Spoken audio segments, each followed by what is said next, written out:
Heron Charneski. Heron recorrente, Viação Alvorada Limitada, o Dr. Heron Charneski.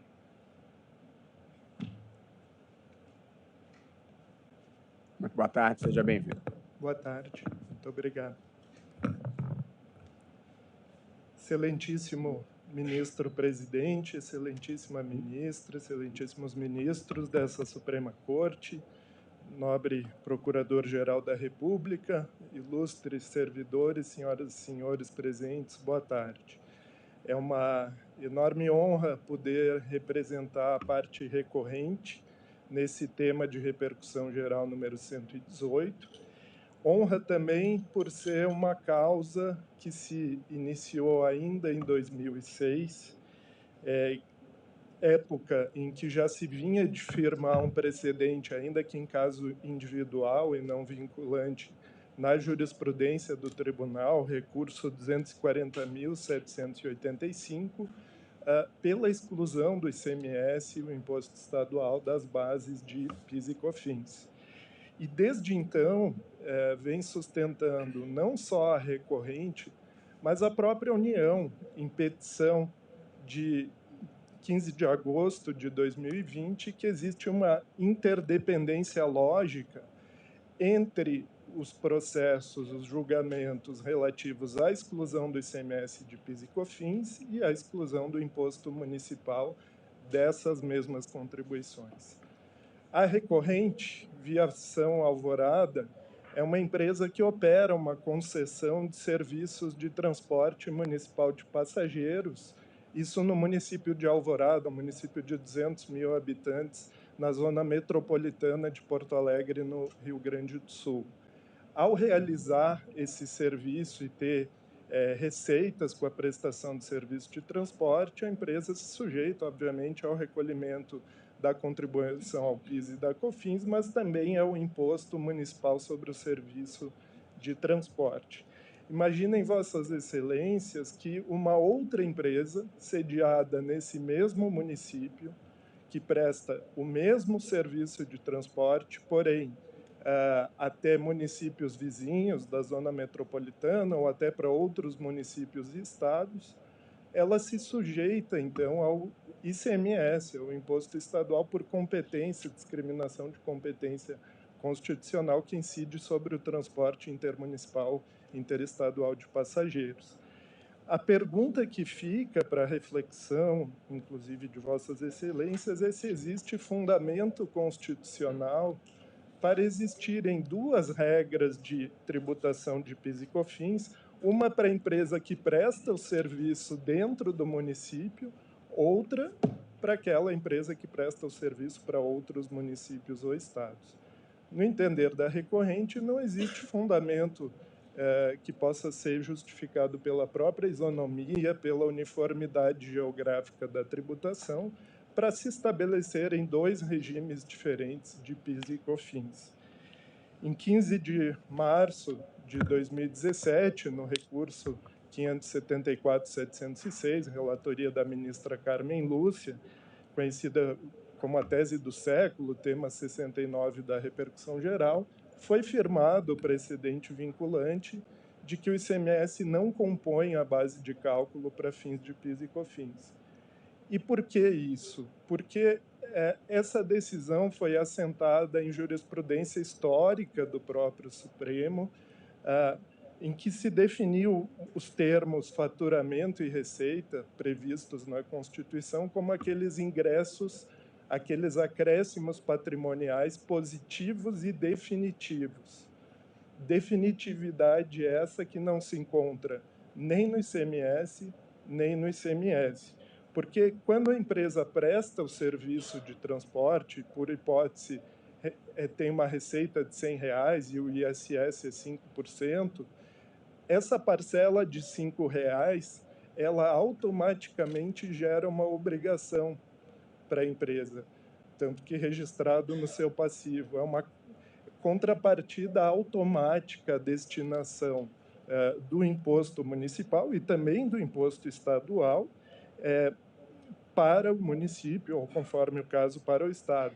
A empresa não fatura o valor do ISS, assim como não faturaria o valor do ICMS.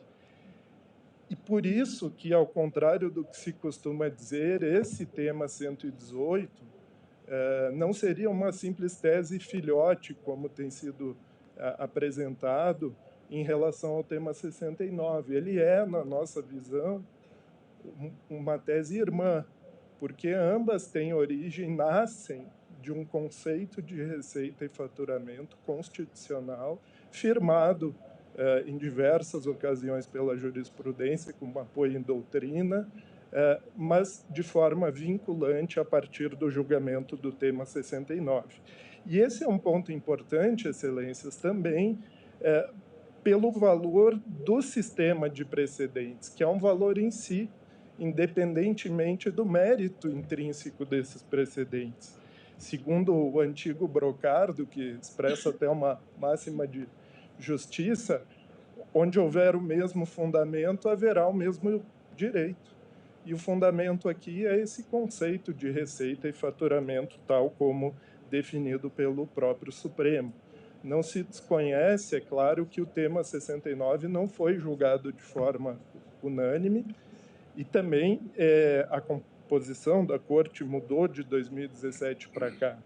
Mas também não se pode desconhecer que, naquela ocasião, o tema 69 representa um precedente vinculante. E, em algum momento, para a segurança jurídica, para a estabilidade do direito, esses conflitos que, como disse Vossa Excelência, o ministro-presidente, são muito antigos e ainda são discutidos, mas a partir do momento em que existe um precedente vinculante, a existência de interpretações diferentes, obviamente, vai causar essa instabilidade no sistema. Importante dizer também que excluir o ICMS e o ISS das bases de PIS e COFINS não irá transformar as contribuições em tributos sobre a renda ou sobre o lucro. Não se propugna que sejam abatidos da base de cálculo das contribuições todos os custos e despesas da pessoa jurídica. Acontece que os tributos que incidem sobre as vendas, eles não são nem receita, de um lado, ou faturamento, nem custo ou despesa, propriamente dito na contabilidade, porque representam deduções da receita ou, conforme bem resolvido hoje na legislação societária e contábil, são quantias cobradas em nome de terceiros. Essa é a nomenclatura atual contábil. Então, o artigo 195 sequer está fazendo na Constituição uma dissociação entre receita bruta e receita líquida. É receita. E ISS ou ICMS não são nem receita, nem custo, nem despesa. Seriam não receitas. E, para finalizar, se essas considerações também servem para demonstrar a impropriedade de considerar o ICMS ou o ISS como parte da receita da empresa, se isso foi definido no tema 69, com ainda mais razão se deve estender esse raciocínio à questão do ISS.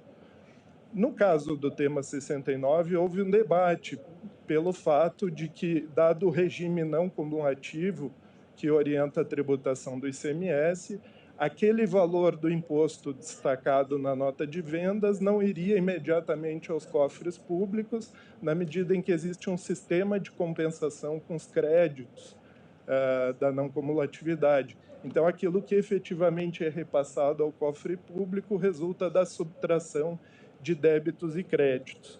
Mas se naquele caso, no tema 69, foi definido que mesmo num regime não cumulativo, o imposto tem como destinatário final a fazenda pública, com ainda mais razão no caso do ISS, que é um tributo cumulativo, cujo ônus é inteiramente do prestador de serviço, e que, dessa forma, ele é imediatamente direcionado ao erário público. Acresce que o fato de o ISS eventualmente não ser destacado em nota fiscal, o ISS, perdão, não possuiria também relevância para essa discussão. Em primeiro lugar, porque o que está em discussão efetivamente é o conceito de receita e faturamento e não a forma de recolhimento do ICMS ou do ISS.